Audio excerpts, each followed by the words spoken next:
என் ஓட்டு டிஎம்கேக்கு தான். என் ஓட்டு டிஎம்கேக்கு தான். என் ஓட்டு டிவிகேக்கு தான். நாங்கள் பாரம்பரிய திமுக தான். எங்கள் தாத்தாலேருந்து எங்கள் அப்பாலேருந்து எல்லாரும் திமுக தான். இப்போ நான் விஜய்க்கு போறேன், ஆனால் எங்கள் வீட்டில் என்ன போட விட மாட்டாங்க. நான் விஜய்க்கு தான் சப்போர்ட்டு. என் ஓட்டு எப்பவுமே டிவிகேக்கு தான் ப்ரோ. என் ஓட்டு டிஎம்கேக்கு தான் ப்ரோ. என் ஓட்டு எடப்பாடிக்கு மட்டும்தான். என்னோட ஓட்டு விஜய்க்கு தான். எங்க ஓட்டு டிஎம்கே. என் ஓட்டுக்கு டிவிகேக்கு. என் ஓட்டு டிஎம்கேக்கு தான் கண்டிப்பா. என்னுடைய ஓட்டு உங்களுக்கு டிஎம்கே தான். என் ஓட்டு விஜய்க்கு தான், டிவிகே. எங்களுடைய ஓட்டு டிஎம்கேக்கு தான். என்னுடைய ஓட்டு நான் வேஸ்ட் பண்ணாம தளபதிக்கு போடுவேன். என் ஓட்டு டிவி கேக்கு மட்டும்தான். என் ஓட்டு டிவி கேக்குதான். விஜய் தான் சரி வீட்டில் என் ஓட்டு விஜய்க்கு தான். என் ஓட்டு சீமானுக்கு. என் ஓட்டு விசில் சின்னதுக்கு ப்ரோ. என் ஓட்டு தளபதி விஜய்க்கு தான். என் ஓட்டு திமுக தான். என் ஓட்டு டிவி கேக்குதான். எப்பவுமே என் ஓட்டு திமுக தான். எங்க தலைவர் தான் ஜெயிக்கிறார். என் ஓட்டு ஸ்டாலின் தான். எப்பவுமே எங்க ஓட்டு டிஎம்கே தான். என் ஓட்டு டிவிகே தான். எடப்பாடி வரணும், முதல்ல வர எடப்பாடி வந்தா நல்லா இருக்கும். எங்க ஓட்டு குடும்பத்துல ஃபேமிலியே ரெட்டைலைக்கு தான். எங்க ஓட்டு 7 ஓட்டு, எங்க குடும்பத்து ஓட்டு 7 ஓட்டுமே விஜய்க்கு தான்ப்பா. என் ஓட்டு விஜய்க்கு தான். என் ஓட்டு கேப்டன் கட்சிக்கு தான். 2 பேருக்கும் மாற்றி மாற்றி போட்டு பார்த்தாச்சு, ஒன்றும் மாற்றம் தெரியல. இந்த வாட்டி ஒரு மாற்றம் வருதான் பார்க்கலான்னு விஜய்க்கு போடலான்னு. என் ஓட்டு விஜய்க்கு தான். என் ஓட்டு தளபதி விஜய்க்கு தான். என் ஓட்டு விஜய்க்கு தான். விஜய் தான். என்னோட ஓட்டு டிஎம்கேக்கு. என் ஓட்டு பிஜேபி தான். என் ஓட்டு டிவி கேக்கு. என் ஓட்டு டிவி கேக்கு தான். விஜய் பிடிக்கும், அதனால் விஜய்க்கு ஒரு மாற்றி போடலான்னு ஒரு எண்ணம் இருக்குது. என் ஓட்டு விஜய்க்கு தான். என் ஓட்டு விஜய்க்கு தான். என் ஓட்டு உதயசூரியனுக்கு தான்.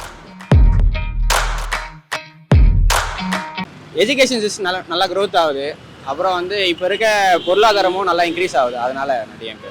நம்ம தமிழ்நாடு நல்ல க்ரோத் ஆகின்னு இருக்கு ப்ரோ. ஜிடிபி லெவலில் கம்பேர் பண்ணோம்னா மற்ற கண்ட்ரியை விட நம்ம ஸ்டேட் ரொம்ப ரொம்ப ஹை லெவலில் இருக்கு ப்ரோ. அதால் தான் ப்ரோ. ஃபுல்லா போலீஸ் அராஜகம் ப்ரோ. டிஎம்கேல சரியான ஆட்சி இல்லை, சரியான ரோடு இல்லை ப்ரோ. மக்கள் ரொம்ப கஷ்டப்படுறாங்க. ஸ்டூடெண்ட்ஸுக்கு தேவையான அட்ஜஸ்ட்மெண்ட் பொருள் எதுவுமே கரெக்டாக பண்ண மாட்டாங்க. கரெக்டாக பஸ்ஸு ஓசியில் ஒரு அப்படி இப்படின்ட்டு அது ஓசின்னு சொல்லியே காமிச்சிடுறாங்க. அதனால டிவி கேட்க போடலாம், ஒரு மாற்றம் உண்டாகும் அப்படின்ட்டு டிவி கேட்க போடலான்னு இருக்கும் ப்ரோ. ப்ரோ எங்க வீட்டில் எல்லாரும் டிஎம்கே ஏடிஎம்கே ப்ரோ. நான் மட்டும் டிவிகே. என்னால எல்லாரும் டிவிகே ஓட்டு போடணும். ஒரு மாற்றம் எங்க அண்ணனால. மாற்றம் ஒன்று தான் மாறாது. இப்ப எங்க வீட்டுல ஒரு குழந்தை பிறந்தா எங்க அண்ணன் தாய் மாமா முறையில மோதிரம் ஏன் இதுன்னு என் ஒய்ஃபு கல்யாணம் வரும். அவங்களுக்கு அதனால ஆக மொத்தம் எங்க ஓட்டு ஃபுல்லா எங்க அண்ணன் டிவி கேக்குதான் ப்ரோ. நான் 10வது பாஸ் பண்ணி விட்டுருக்காரு ப்ரோ. எல்லாம் எங்க கேட்ட கொஸ்டின் கோரிக்கை நிறைவேற்றப்படும். அந்த சிரிப்புக்கே ஓட்டு போடலாம் ப்ரோ. கடவுள் ப்ரோ அவரு. ஓட்டு டிஎம்கே தான் ப்ரோ.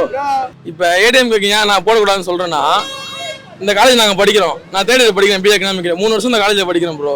இது வரைக்கும் எங்களுக்கு இந்த க்ளீன் பண்ணுறது, ரெஸ்ட் ரூம் க்ளீன் பண்ணுறது, நீங்கள் வேணா உள்ள போய் ரெஸ்ட் ரூம் வீடியோ எடுத்து பாருங்க. கேர்ள்ஸ் ரெஸ்ட் ரூம், கேர்ள்ஸ் அவ்வளோ கஷ்டப்படுறாங்க. கேர்ள்ஸுக்கு ஒரு வீக் ஒரு ப்ராப்ளம் இருக்குது. சப்போஸ் காலேஜ் ஆனால் கூட அவ்வளோ கஷ்டப்படுறாங்கன்னு நீட்னஸ் இல்லை பாத்ரூமு. பாய்ஸ் நாங்கள் எங்கே வேணா போய்ப்போம். ஏன்னா நாங்கள் பாய்ஸு. கேர்ள்ஸுக்கு அது ஒரு இம்பார்ட்டண்டாக கொடுக்கணும். இப்போ எலெக்ஷன் டைமில் மட்டும் இப்போ உள்ள போய் பார்த்தீங்கன்னா அவ்வளோ கார் நிற்கும் க்ளீன் பண்ணுறது. எலெக்ஷன் டேட் நேத்தான் சரியாக அறிவிச்சாங்களா, அப்பையிலேருந்து க்ளீன் பண்ணுறது எல்லாமே இன்ன வரைக்கும் ப்ரோ. காலேஜ் ஒரு லைட் இருக்காது ப்ரோ. என் வீடு காலேஜ் பேக் சைடு.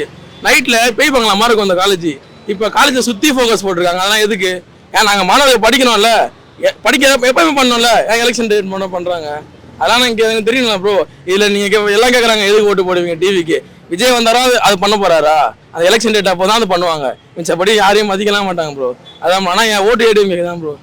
இது வரைக்கும் ஆட்சி பண்ணிட்டே இருந்தாங்க இல்லையா, அவங்கள விட இவங்க டிஃப்ரெண்டா என்ன பண்றாங்க அப்படின்றத பாக்குறதுக்காக ப்ரோ அவங்க தான் நல்லதுலாம் செய்கிறாங்க. இப்போ ஸ்காலர்ஷிப்லாம் 1000 ரூபாய் போடுறாங்க. அதனால அடுத்த மாற்றத்துக்கு நம்ம போகணும்.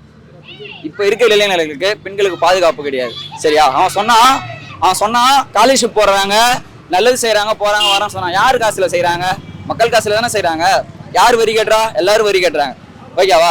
நான் என்ன சொல்றேன்னா, மக்களுக்கு நல்லது செய்ய ஒருத்தர் வராரு. அவர் நடிகரா அதெல்லாம் பார்க்க கூடாது. இனிய நம்ம அடுத்த மாற்றத்துக்கு யார் நம்மளை கொண்டு போறாங்களோ அவங்க பின்னாடி போறதுக்கு நம்ம தப்பு கிடையாது. சரியா? என்னோட ஓட்டு டிவி கேக்கு.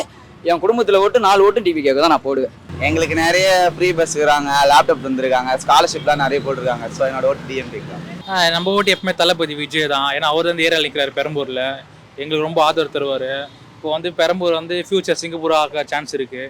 இப்போ அவர்கள் தான் இருக்குது. அவர் வந்தால் இப்போ நான் மட்டும் இல்லை, இங்கே இருக்க எல்லா பெரம்பூர் ஏரியாவும் எல்லாருமே டிவிக்கு தான் ஓட்டு போடுவோம் கண்டிப்பாக. ஏன்னா ஜென்ரேஷன் மாறுதில்ல, இதுக்கப்புறமேட்டு 2 கட்சியிலே இருந்துட்டு ஒன்றும் பிரோஜனம் இல்லை. எங்கள் அம்மாவும் அடிமையாக தான் இருந்தாங்க, எங்கள் அப்பாவும் அடிமையாக தான் இருந்தாங்க. இப்போ என்னுடைய தலைமுறை, என்னுடைய பிள்ளைங்களோட தலைமுறையாச்சும் மாறலான்ற ஒரு நோக்கத்தில் தளபதி தான் என்னுடைய ஓட்டு.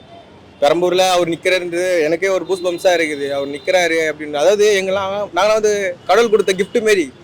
இப்போ வந்து ஒரு முதலமைச்சருடைய தொகுதியை இது மாறுது அப்படின்னாக்கா நாங்களாம் எவ்வளோ சந்தோஷப்படணும். இந்த தொகுதி அப்போ சிங்கப்பூர் மாரி மாற்றலாம்ல. இந்த எவ்வளோ பேர் எவ்வளோ மத்தியில் வந்து இந்த தொகுதியை வந்து அடிக்கிறாங்க, அது அடிக்கிறாங்கன்னு சொல்லிட்டு அந்த தொகுதியை வந்து ரொம்ப அமைக்க வச்சுருந்தாங்க. இப்போ சிஎம் கேண்டிடேட் இந்த இடத்துல நிற்கிறாரு, அவர் படத்துலேயே எவ்வளோ பண்ணியிருக்காரு. அதுமாரி இந்த இடத்த மாற்றுவாருன்ற ஒரு நம்பிக்கை எங்களுக்கு இருக்குது. இந்த பெரம்பூர் ஜனங்க மொத்தமும் வந்து தளபதி தான். இது வரைக்கும் நடக்காத ஒரு வரலாற்றில் இந்த பெரம்பூரில் நடக்கும்ன்ற ஒரு நம்பிக்கை எனக்கு இருக்குது ப்ரோ. டிவிக்கு இத்தனை வருஷமாக நம்ம மற்ற மாற்று கட்சி ஒன்று வரணுன்ட்டு எதிர்பார்க்குறோம்.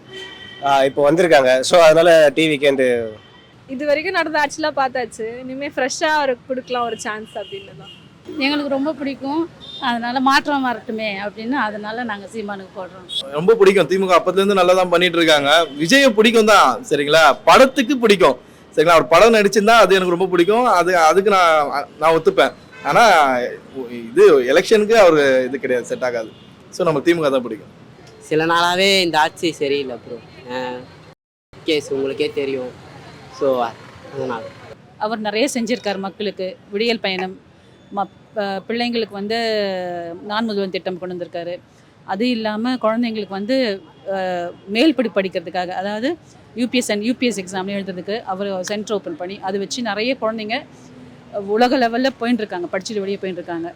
அது இல்லாமல் பெண்களுக்காக 1000 ரூபாய் மாதம் மாதம் கொடுக்குறது. இதெல்லாம் மக்களுடைய செரிஷ்னஸ், அது என்ன சொல்கிறது, வளர்ச்சிக்காக செய்கிற பணிகள். மக்களுக்காக, குழந்தைங்களுக்காக. ஒரு அப்பா அம்மா எப்படி ஃபீல் பண்ணி ஒரு குடும்பத்தை காப்பாற்றுவாங்களோ அந்த மாதிரி தமிழ்நாட்டை அவர் பார்த்து அவர் செய்கிறார். இன்னும் நிறைய செய்வார். அதனால் என்னோட ஓட்டு திமுகக்கு, எப்போவுமே திமுகக்கு மட்டும்தான். எங்களுக்கு அப்போதுலேருந்து டிஎம்கே இப்போ நல்லா தான் செய்கிறாங்க. நிறைய பேரோட கருத்து வந்து வேறுபாடாக இருந்தாலும் டிஎம்கே தான் பெஸ்ட்டாக இருக்குது. இப்போ வரவங்க எப்படி அவங்களோட அரசியலோட விமர்சனங்களை தாண்டி அவங்க செய்வாங்கன்னு நம்ம எதிர்பார்க்கறதோட செய்கிறவங்களை விட்டுட்டு அவங்களே செஞ்சுட்டு போகலாம்ல. எல்லாத்துக்குமே இப்போது படித்தவங்க படிக்காதவங்க தாண்டி இப்போ புது ஆள் வரப்போ முதல்ல சப்போர்ட் பண்ணலான்னு எனக்கு தோணுது. அது யங்ஸ்டர்ஸ் நிறைய பேர் அப்படி இருந்தாலும் எனக்கு பர்சனலாக இவங்க வந்தால் நல்லா இருக்குமோன்னு தோணும். எல்லாருக்குமே தோன்றது தான் எனக்கும் தோணுது. அது ஒருத்தாவது மிச்சம் எல்லாருக்கும் யார் வந்தாலும் எனக்கு சந்தோஷம். ஆனால் எனக்கு டிவிக்கே வந்தால் நல்லா இருக்கும்னு தோணுது. அவங்க வந்தால் தான் நல்லா இருக்கு. எல்லாம் விலைவாசி தினந்தோறும் சண்டை சச்சரவு, போதைப் பொருள் எல்லா இடத்துலையும் ஃப்ரீயாக விட்டுட்டாரு ஸ்டாலின். அதெல்லாம் ஒழிக்கணும்னா மாற்று கட்சி வந்தால் தான் நல்லாயிருக்கும். கேரட்டால அது வந்தால் தான் ஆட்சி நல்லா இருக்கும். மற்ற டிஎம்கே ஆட்சியிலலாம் அராஜகம் அதிகம், கொள்ளை கற்பழிப்பு அதிகமாக இருக்குது. ரெட்டலைக்கு தான் ஓட்டு. அவர் ஒரு நாள் முன்னேற்றமே, ஒரு வாய்ப்பு கொடுத்து பார்க்கலாம் அவருக்கு. கரெக்ட் தானே நான் பேசுறது? எல்லாரும் வாய்ப்பு வந்து ஆட்சி ஆண்டுட்டாங்க. அவர் வந்து ஒரு வாட்டி வந்து ஆட்சி ஆள்ட்டோமே, தப்பு இல்லையா நாங்கள் சொல்றது? அவர் மக்களுக்கு என்ன செய்கிறாருன்னு பார்க்கலாம். எல்லா தலைவரும் சொன்னாங்க, செய்கிறேன்னு சொன்னாங்க. இவர் வந்து என்ன செய்கிறாருன்னு பார்க்கலாம். எனக்கு எப்பவுமே ரொம்ப பிடிக்கும். நிறையா ஹெல்பிங் சென்ஸ் உள்ளவர், நிறைய நல்லது பண்ணவர், செஞ்சவர். அதனால் அவர் எனக்கு ரொம்பவே பிடிக்கும். அப்போ வந்து இப்போ வரைக்கும் எப்பவுமே இது வரைக்கும் கேப்டன் கட்சிக்கு மட்டும் தான் ஓட்டு போட்டிருக்கேன். வேறு எந்த கட்சிக்கு வரைக்கும் ஓட்டு போட்டதே இல்லை. புதுசாக வந்திருக்காருல்ல, இது வரைக்கும் பார்த்துட்டோம். திமுக பார்த்துட்டோம், அண்ணா திமுக பார்த்துட்டோம், மத்தியில் பாரதிய ஜனதாவை பார்த்துட்டோம். புதுசாக வந்திருக்காரு, நாட்டுக்கு நல்லது செய்ய மாட்டாரா? அதான் விஜய்க்கு தான் ஓட்டு. புதால் வந்தால் ஓரளவுக்கு ஒரு நல்லா இருக்குன்னு ஆசைப்படுறோம். அதனாலே வந்தாக்க எங்களுக்கு வந்து இதாக இருக்குது. ஏன்னா இவங்க 2 பேர் வந்து மாற்றி வந்து போட்டி இது பண்ணுறாங்க. அதனால் வந்து எங்களுக்கு புதால் வந்து எங்களுக்கு நாட்டுக்கு நல்லது செய்வாங்கன்னு ஆசைப்படுறோம். அவர் நல்லா பெஸ்ட்டாக பண்ணுறாரு. நெக்ஸ்ட்டு தமிழன்ற ஒரு கொடியை தூக்கி பிடிக்கிறாரு. அதுதான் எங்களுக்கு பிடிச்சிருக்கு. வேற யாருன்னா வந்து அந்த அளவுக்கு நிற்பாங்களான்னு தெரியல. ஏன்னா அவரோட அரசியல் அனுபவம் அதிகமாக இருக்குது. அவர் சின்ன வயசுலேருந்தே பார்த்தீங்கன்னா அவர் வந்து ரொம்ப அந்த அரசியலில் ஈடுபட்டு நிறைய அவருடைய வாழ்க்கையில் நிறைய சந்திச்சிருக்காரு. அதனால அவர் ஆக்டராக ரொம்ப பிடிக்கும். அவர் வேணா நல்லா செய்வாருன்னு ஒரு நம்பிக்கை இருக்குது. அதனால டிவி கேட்குறான்.